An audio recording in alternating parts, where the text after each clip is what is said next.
तुम्हारी माँ ने इतना दूध नहीं पिलाया, तुम्हारे बाप की इतनी औकात नहीं है जो तुम बाबा साहब अंबेडकर जी की प्रतिमा लगाने से रोक सको।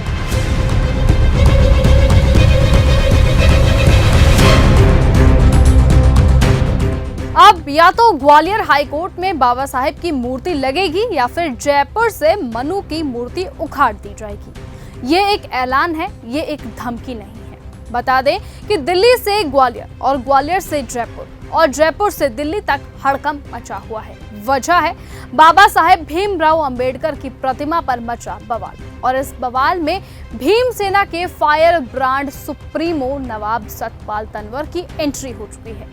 मध्य प्रदेश के ग्वालियर हाईकोर्ट में बाबा साहब अंबेडकर जी की प्रतिमा नहीं लगेगी तो राजस्थान के जयपुर हाईकोर्ट में भी मनु की प्रतिमा नहीं रहेगी। इस कान से सुन लो या इस कान से सुन लो, तुम्हारी माँ ने इतना दूध नहीं पिलाया, तुम्हारे बाप की इतनी औकात नहीं है जो तुम मध्य प्रदेश की ग्वालियर हाईकोर्ट में हमारे मसीहा, हमारे भगवान परम पूज्य बाबा साहब अंबेडकर जी की प्रतिमा लगाने से रोक सको। ग्वालियर हाईकोर्ट परिसर में संविधान निर्माता बाबा साहेब भीमराव अंबेडकर की मूर्ति लगाने की मांग हुई थी, और इस बीच वकीलों का एक जत्था वहां पर प्रतिमा लेकर पहुंचा था, और उसी वक्त शुरू हुआ था विवाद।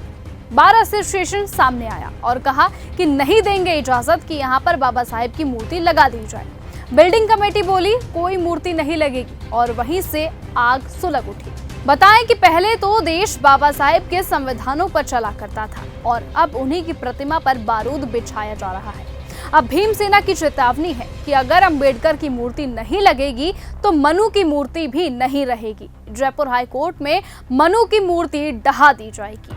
राजस्थान सरकार और मध्य प्रदेश सरकार अब दोनों ही अलर्ट मोड पर है। ग्वालियर और जयपुर दोनों जगह हाई अलर्ट है। समय कम है, चेतावनी स्पष्ट है, या तो मूर्ति लगाओ या फिर ताज गिरेंगे। भीमसेना पीछे हटने वालों में से नहीं है, यह संविधान की संतानें हैं, और संविधान की गरिमा पर कोई समझौता नहीं होगा, क्योंकि भीम आज साफ ऐलान कर दिया है कि या तो बाबा साहेब की मूर्ति हाईकोर्ट में लगा दी जाए, वरना मनु की मूर्ति गिरा दी जाएगी।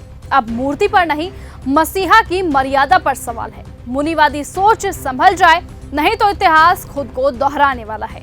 ऐसी खुद धमकी अब भीमसेना के सतपाल तंवर ने दे दी है। देखना होगा कि क्या सतपाल तंवर की इस धमकी से सरकार और प्रशासन दोनों पर कोई असर पड़ेगा या फिर नहीं। क्या वहां पर बाबा साहेब की मूर्ति लगा दी जाएगी या फिर मनु की मूर्ति वहां से हटा दी जाएगी, ये आने वाला वक्त बताएगा। और आप क्या चाहते हैं कि वहां पर बाबा साहेब की मूर्ति लगा दी जाए या फिर वहां से मनु की मूर्ति हटा दी जाए? दोनों में से आपकी जो राय है, कमेंट सेक्शन में अपनी राय लिखना बिल्कुल भी ना भूलें। फिलहाल आज की इस खबर में इतना ही। नमस्कार। ऐसी ही खबरों को सुनने और देखने के लिए सब्सक्राइब करना बिल्कुल मत भूलिएगा चैनल न्यूज़ गंगा। खबरें अच्छी लगी तो लाइक का बटन दबाना बिल्कुल मत भूलिएगा। कमेंट बॉक्स में टाइप भी कर सकते हैं, और हाँ, शेयर करना भी बिल्कुल मत भूलिएगा।